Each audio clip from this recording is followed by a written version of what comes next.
How in the world did you ever get involved in praying to demon spirits? Well, when I came out of the Navy after World War II, I was looking to take up a trade in Montreal, Canada. And at that time, I ran across a fellow that had been on a particular ship with me. And he said, "Hey, Mono, you're alive. How nice to meet you." He said, "Let's have a dinner tonight." I said to my boss, "Can I have the evening off?" Because I was the assistant to the Windsor bowling alleys and billiard, you know. It's the high-class place in Montreal where all the dress manufacturing people go and relax. So I got the evening off, and I went out. We went out and had dinner. He told me, "Hey, I got something fantastic to tell you." He said, "I am affiliated with people that speak with the spirits of the dead. How would you like to talk to the spirit of your dead mother?" And I was shocked. I was shocked. He said, "You wouldn't be afraid of talking to the spirit of your dead mother, would you?" Well, I said, "I'll tell you what, I would have to give that some thought, because it's something I never thought about before in my life." Most of us probably haven't. A little afraid of something like that. Well, he says, you know, it's written all over your face. You're afraid of going to a seance. But he says, "I know you. You're going to come." And then he started to tell me how brave I was when I was aboard ship, you know, different things. He says, "You're not the same man. You've changed. You're chicken." That's all I needed to hear. I said, "When do we go to a seance?" So one Saturday evening, we were in the place. It was the very first time. Very beautiful place. The medium was a lady. She had a gorgeous new home in Montreal. And there were about 20 invited guests there, which I was one of them. And she communicated with the spirits for different people there, and telling them what the spirit said. And then there was one lady that had been talking almost continually before the seance started, and she didn't believe in the dead appearing and all of this and all that. And she said, "Well, I would have to see my dead sister," she says, "to believe it." So while the seance was going, one man said, "I would like to talk to my friend that died 6 months ago, but I don't want him to appear. Just want to talk to him, because," he says, "I don't trust you talking to my friend for me." So the medium says, "Let me inquire of the spirit." "Yeah, the spirit will talk with you." And that big masculine voice was heard in the place. It says, "Hi, Frank. It's nice of you to ask for me to talk with you." And they had a little chat. And after it was over, Frank says, "This is the greatest thing on earth, to be able to talk with the spirits of the dead." Then the medium said, "We have a very special surprise tonight for you people. A spirit will manifest itself openly here in a few minutes. And it's like a big gust of wind hit the building, and right through the wall." Now, the lights weren't terribly bright, but they were like living room lights. A couple of floor lamps, and maybe some of these. And that translucent being seemed to come right out of the wall. How did you feel right at that moment? It's almost like my heart stopped a little bit. Very weird feeling. So it was a lady in a beautiful evening gown, floor-length. And she said to Mary, "My dear sister, you are so wonderful to have asked for me." And Mary fainted and fell right off her chair on the floor. And a couple of guys jumped up and picked her up, and spirit gone. And that was the beginning of it. That's how you got into it. Yeah, that's the way I got into it. After a while, you see, there's something interesting about the human mind. You can adjust to an awful lot of stuff.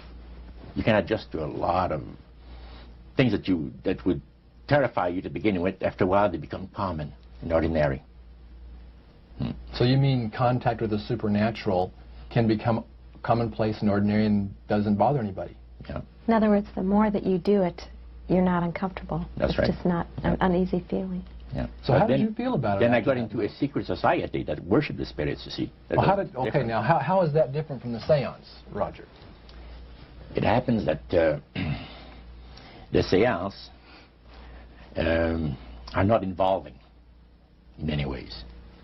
But when you get into a secret society of spirit worshippers, then, and especially when you're invited there by the direction of the higher-ups in the spirit world, you never get out of there alive.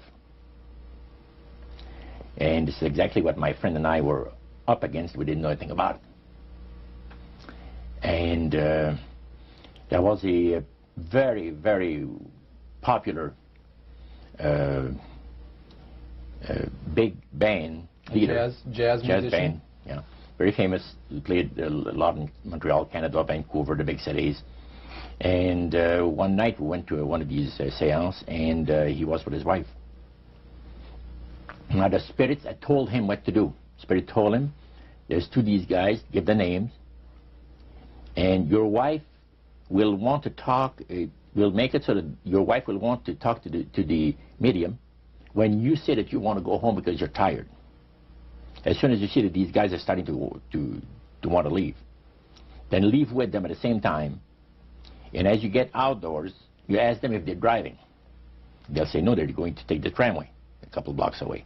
Well, you invite them to get in your car with you, and that you will take them to a fancy restaurant and treat them to some good food and talk about the merchant navy. And that's what the guy did. And there we were in this plush restaurant, pulled into a little alley, and I can still see it like it was yesterday. Just enough room to pass the car, back alley, that happened to give on a restaurant that was on St. Catharines Street, which is the main street of Montreal. And that was quite an evening. So Roger, you're at this restaurant. What happened? Well, after we were seated, in entering there, the place was just full, packed tight. But there was a couple of tables against a wall that had a reservation sign on it. And the owner of the place recognized the band leader and came and said, good evening, and you gentlemen want a table. So you're one of the reserved people. So we sat there, and we had our favorite alcoholic beverages, you know.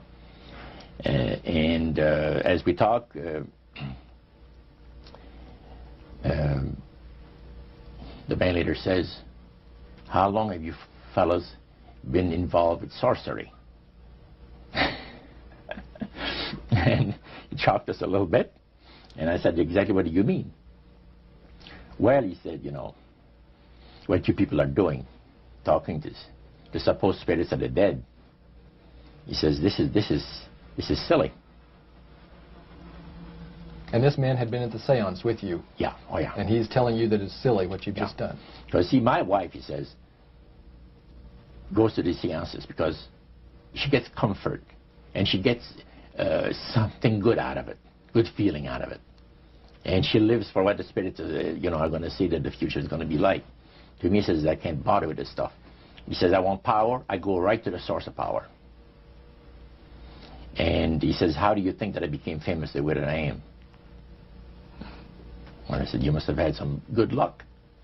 Well, he says, there's no such thing as good luck.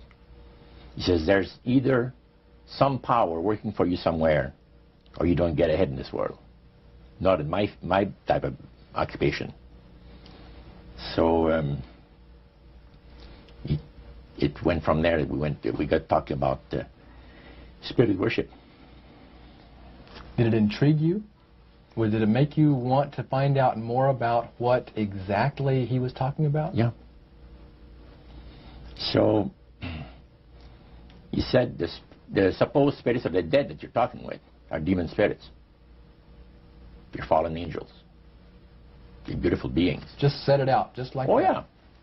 It didn't make you uneasy when he said they were Well, just it shocked you a little bit, something that you first hear mentioned to you. He said, you guys have got a great future ahead of you. Because we've been told, the high priest of our society, secret society, has been told that the master has very special plans for you too. Now, what did he mean by the master? Satan. And we were interested to hear more about it.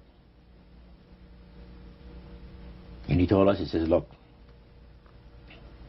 we worship spirits. We worship Lucifer and all his angels. They're just as beautiful as they did before they were cast out of heaven. He says there was a misunderstanding in the whole thing. He said among the inhabitants of the galaxies. And he says our master was misunderstood. And God did not bear with him like he does with people that make mistakes today. So we're in a warfare, good against evil. And we happen to be the evil ones, but we're not that bad. He says, I look at this business between the forces of good and evil. He says, you believe in one person believes in God, and everyone believes in Lucifer. It's like politics. So the great controversy is real. And you've heard someone talk about it that's on the other side. And to these people, they are sold to the fact that Christ will not return to this planet with power and great glory. He's going to abdicate all claims to the planet, because the high priest once said that Christ will abdicate all claim to the planet because he knows that it is lawfully and rightfully Satan's. And at that time, he says, Lucifer, you mentioned Lucifer a lot of times, but he mentions Satan also. He says, the master, usually they like to talk about the master will resurrect his people from the graves. Now, George is telling you all this, or the high priest?